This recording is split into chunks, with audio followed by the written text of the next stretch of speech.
అమ్మో, లోపల నుంచి ఎంత వేడి వస్తుంది అంటే, ఐ మీన్ మీరు కూడా ఇలా ఎండలో కార్ పార్క్ చేసినప్పుడు కార్ అనేది ఎక్కువ టెంపరేచర్, లోపల టెంపరేచర్ మీరు తట్టుకోలేకపోతున్నారా? అలాంటి సందర్భంలో చిన్న టిప్ని అయితే ఫాలో అవ్వండి. ఇలా రండి ఒకసారి చూపిస్తాను మీకు. Right side driver side window and వెనక లెఫ్ట్ సైడ్ విండో, ఈ రెండు విండోస్ డౌన్ చేసి చిన్న టిప్ ఫాలో అవ్వండి.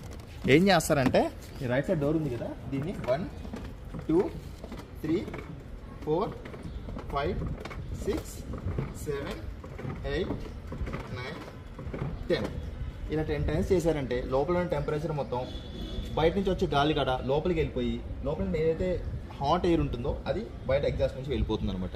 సింపుల్ టెక్నిక్ ఫాలో అయిపోండి.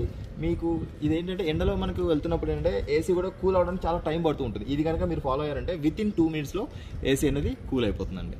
ఈ టిప్ కనుక మీకు నచ్చినట్లయితే లైక్ చేయండి, అదేవిధంగా మన ఛానల్ని సబ్స్క్రైబ్ చేయండి అండ్ ఇన్స్టాగ్రామ్లో ఫాలో అవ్వడం మాత్రం మర్చిపోకండి. Thank you.